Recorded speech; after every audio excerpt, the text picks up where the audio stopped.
हामी यति बलियो समाज भएको छौँ कि आज गर्व गर्नुपर्छ। धेरै गर्व लागेको छ मलाई यो कार्यक्रम देखेर। कार्यक्रम गर्न सजिलो छैन साथीहरू, कार्यक्रम गर्न गाह्रो छ। तर आजको यो माहौल देख्दाखेरि त्यो गाह्रोलाई पनि अब निरन्तर गरिराख्ने कोसिस गर्नेछौँ। योभन्दा अगाडि पनि हामीले कार्यक्रम नगरेको होइनौँ, योभन्दा धेरै ठुलो कार्यक्रम गरियो। त्यस कारण बिचमा केही अलिकति समस्या अब आउँछ मान्छेको, त्यस्तै समस्या आएर हामीले 1 वर्ष 2 वर्ष कार्यक्रम हामीले नमनाएको होइन, तर साधारण आफ्नै तरिकाले आफ्नै गाउँघरमा बसेर मनायौँ। यसपालिको वर्ष धुमधाम तालले चाहिँ हामीले यो मण्डन देवपुर नगरपालिकाबाट चाहिँ नि हामीलाई चाहिँ यति ठुलो सहयोग भइरहेछ। हाम्रो मेयर साहबलाई चाहिँ जति नै मुरी धन्यवाद दिए पनि हामीले कहिले पनि पुग्दैन। हामीलाई यसपालिको हामीले पनि यो खसे गुरुङ गाउँवासीले पनि यो सोचेको थिएन यो 40 घर गुरुङ गाउँमा चाहिँ बाटो फिज हुन्छ भनेर, यो सपनाको कुरो हो। तर यो काम सम्पन्न गर्नु सकिएकोमा हाम्रो एकजुटता हो, हाम्रो एकता हो। त्यो एकतालाई हामीले कायम राख्न सक्नुपर्छ। त्यस कारणले गर्दाखेरि विकास निर्माणको कामहरू चाहिँ नि धेरै कामहरू सम्पन्न भइरहेको छ र केही कामहरू आउने क्रममा छ र कुनै कामहरू चाहिँ रातो किताबमा समेत खसे गुरुङ गाउँवासीलाई चाहिँ बजेट आइसकेको कुरा अघि मेयर साहबले पनि भन्नुभयो, अहिले मैले पनि हजुरहरूलाई जानकारी गराएँ। र एउटा कुरो अर्को के छ भने हाम्रो 1600 मिटर कालोपत्रे भयो बाटो। अलिकति बाटो चाहिँ हाम्रो माथिल्लो भेगमा अझै बाँकी छ। त्यसमा चाहिँ कालोपत्रे त परेछ, त्यहाँ चाहिँ एउटा पक्की नाली र ग्राभेल पनि भएको छैन।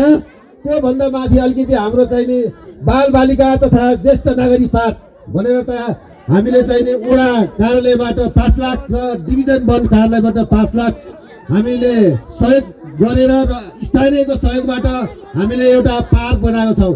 त्यो पार्कमा हाम्रो यहाँको दाजुभाइ दिदीबहिनी र 70 वर्ष पुगेको आमा बुवाहरू समेत त्यहाँ गएर खुसीले रमाउन सक्नु भएको छ। र यसै वर्ष पनि त्यो पार्कलाई 5 लाख रुपियाँ हाम्रो नगरपालिकाबाट वितरित रकम र वडाले चाहिँ विनियोजन गरेको 5 लाख रुपियाँको काम अब हामीले त्यो तत्काल सुरु गर्नुपर्ने देखिन्छ। र गुरुङ समुदाय भवनको लागि अहिले मेयर साहबले जानकारी गराइसक्नुभयो, नगरपालिकाबाट 25 लाख रुपियाँ चाहिँ विनियोजन गरेर रातो किताबमा चाहिँ आइसकेको छ। त्यसको लागि डाटाको नाम पनि अघि सार्वजनिक गरिसक्नु भयो। यसमा मैले अलिकति जोड्न चाहे, यसमा पूर्णबहादुर गुरुङ र उहाँको भाइ राजुभाइ गुरुङले अलिकति उहाँले पनि सहयोग गर्नुपर्छ र म सहयोग गर्छु भनेर चाहिँ नि हामीसँग समन्वय भइसकेको कारणले यो कुरोमा मेयर साहब हजुर ढुक्क हुनुहोला। यो बसालको कार्यक्रम सकिने बित्तिकै हामी जग्गाको प्रोसेसमा जान्छौँ र यो नगरपालिकाबाट आएको बजेटलाई हामी कहिले पनि फ्रिज हुन दिँदैनौँ। हामीलाई पैसा दिनुहोस्, हामी काम गरेर देखाउनेछौँ। है खसे गाउँ गुरुङवासीले मण्डन देवपुर खायो, तर रमाइलो मात्रै गरेर खाने होइन, काम पनि गरेको छ। है अहिले मलाई खुसी लाग्छ यो काम गर्नलाई। हामीलाई चाहिँ मेरो स्वर्गीय बुवा तेजबहादुर गुरुङ, त्यसपछि हाम्रो यहाँको विष्णुबहादुर गुरुङ, हामी जसमा सिपाही बाजे भनेर उहाँलाई चिन्छौँ, र नरबहादुर गुरुङ हाल अहिले उहाँ काठमाडौँ हुनुहुन्छ। उहाँले देखाउनु भएको बाटोमा हामी हिँडिराखेका छौँ। त्यस कारणले गर्दाखेरि उहाँहरूलाई सधैँ हामी सम्मान गर्छौँ। हामीले उहाँहरूको सम्मान गर्नुपर्छ र पुस्ता हस्तान्तरण भन्ने कुरो चाहिँ हामीले चाहिँ त्यो बिर्सिनु हुँदैन साथी हो। किनभने उहाँहरूले जिम्मेवारी हामीलाई सुम्पेर जानु भएको छ र हामी पछि चाहिँ हाम्रो भाइहरूले चाहिँ हामीले गरेको काम तपाईँहरूले चाहिँ नि सुम्पिने चाहिँ हाम्रो विचार छ। त्यस कारणले गर्दाखेरि खसे युवा क्लबका साथीहरूलाई यसपालि म यो क्लबको साथीहरू देखेर यति धेरै खुसी छु कि सीमा नै छैन।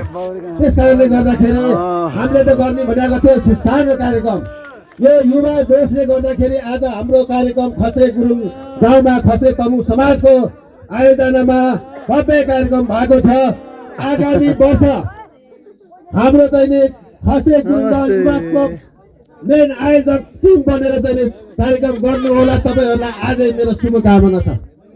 त्यस कारणले गर्दाखेरि अब रमाइलो गर्ने काम आजको दिनको लागि लगभग सकिएको छ।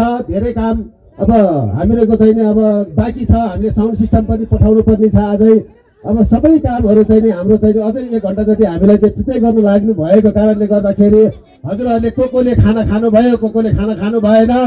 हाम्रो निम्तोलाई स्वीकार गरेर मेरो दाजुभाइ, इष्टमित्र, नरनाता, चेलीबेटी सबैजना पाल्नु भएकोमा उहाँहरूलाई फर्स्टै तमु समाजको तर्फबाट मोरे मोरे धन्यवाद दिन चाहन्छु। किनकि हाम्रो सानो निमन्त्रणलाई कसैलाई पनि मैले व्यक्तिगत रूपमा फोन गरेको छैन। फेसबुकमा हालेको थिएँ र कुनै कुरालाई मैले मेसेन्जरमा हालेको थिएँ। त्यो निम्तोलाई स्वीकार गरेर हजुरहरू कष्ट गरिदिनु भयो, रमाइलो गरिदिनु भयो, त्यसको लागि धेरै धेरै धन्यवाद। त्यो बिर्सनी नआउने कुरो त यहाँ आर्थिक सहयोग पनि गरिदिनु भएको छ, त्यसको लागि त झन् ठुलो धन्यवाद छ। हाम्रो संस्था गरिब छ हजुर। हामीलाई जताबाट पनि अब पैसै मात्र खर्च हुनेछ। तपाईँहरूको सानो सहयोगले हामीले भोलि ठुलो काम गर्न सकिएला। त्यसो भन्दै गर्दाखेरि हामीले चाहिँ नि अब एउटा धाराको काम पनि गरेको छ। मैले मनोहर जोशीलाई मैले भुल्न सकेको छैन। उहाँ अहिले स्टेजबाट गइसक्नु भएको छ।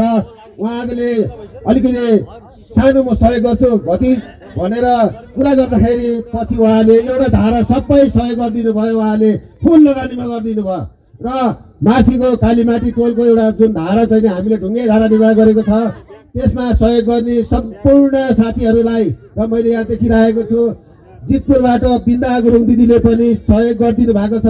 त्यसको लागि बिन्दा दिदीलाई पनि मोरे मोरे धन्यवाद छ हजुरलाई। हजुरको चाहिँ उन्नति होस्, प्रगति होस्। नयाँ सालको हजुरहरू सबैलाई शुभकामना दिँदै आजको यस कार्यक्रममा केही कमी कमजोरी भयो होला आयोजक टिमको। म आयोजक टिमको नाताले केही कमी कमजोरी भएको रहेछ भने हजुरहरू समक्ष म चाहिँ क्षमा चाहन्छु र मेरो साथीहरूले केही कमी कमजोरी गर्नु भएको रहेछ भने पनि त्यसलाई भुल सम्झेर हजुरहरूले क्षमा गरिदिनु होला भन्दै आजको यस विशेष तमु लोसार कार्यक्रम यही समाप्त भएको घोषणा गर्न चाहन्छु। जय खसेर।